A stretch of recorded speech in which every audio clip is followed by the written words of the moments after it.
Phèdre, la reine d'Athènes, avoua sa confidente, son amour interdit pour Hippolyte, le fils de son époux, Thésée, et de la reine amazone, Antiope. Phèdre se débat avec ses sentiments, se sentant à la fois attiré par Hippolyte et torturé par la culpabilité de son désir. Le nom tente de dissuader Phèdre de révéler son amour, craignant les conséquences d'une telle révélation sur leur réputation et sur la stabilité de la famille royale. Cependant, Phèdre est déchiré entre son amour brûlant et son sens du devoir. Une tension apparaît alors que Phèdre reste tourmenté par ses émotions, incapable de résoudre le conflit intérieur qui la consume. Les tensions amoureuses s'intensifient alors que Phèdre lutte avec ses désirs interdits pour Hippolyte.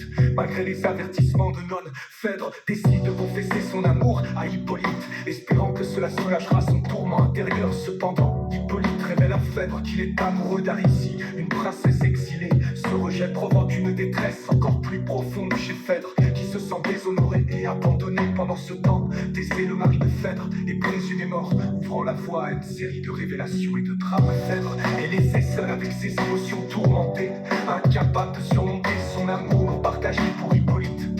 Phèdre décide finalement de révéler son amour à Hippolyte, espérant gagner sa pitié. Cependant, Hippolyte, surpris et déconcerté, nie les avances de Phèdre, affirmant son amour pour Aricie. Cette confrontation conduit à une explosion de colère et de désespoir chez Phèdre, qui se sent abandonné et trahi. Parallèlement, Thésée revient à peine, déclenchant une série de révélations et de confrontations. La tension est palpable, alors que les conséquences tragiques des passions maîtrisées commencent à se dérouler. Thésée confronte Hippolyte à propos de l'amour de Phèdre. Hippolyte nie fermement ses accusations et Thésée, aveuglé par la jalousie, le maudit et appelle la vengeance des dieux. Cette scène déchirante est suivie par une série de malheurs, y compris la mort tragique d'Hippolyte dans une attaque de monstres marins provoquée par la malédiction de Thésée. Avant de mourir, Hippolyte révèle à Thésée la vérité sur son innocence et accuse Phèdre de l'avoir accusé à tort. Phèdre, submergé par la culpabilité et le désespoir, avoue son crime et se suicide. Thésée est laissé seul, accablé par les conséquences de ses actions et le poids insupportable de la tragédie.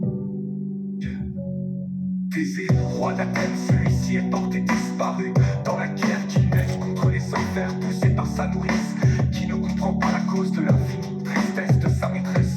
Phèdre lui avoue son amour coupable pour Hippolyte, son beau-fils, fils de Thésée. Le destin de Phèdre montre la submersion de la raison par la passion, l'égarement dans le mal.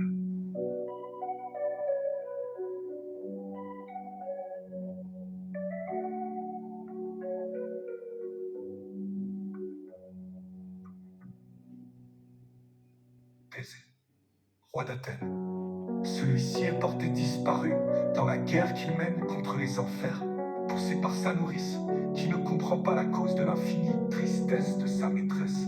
Phèdre lui avoue son amour coupable pour Hippolyte, son beau-fils, fils de Thésée. Le destin de Phèdre montre la submersion de la raison par la passion, l'égarement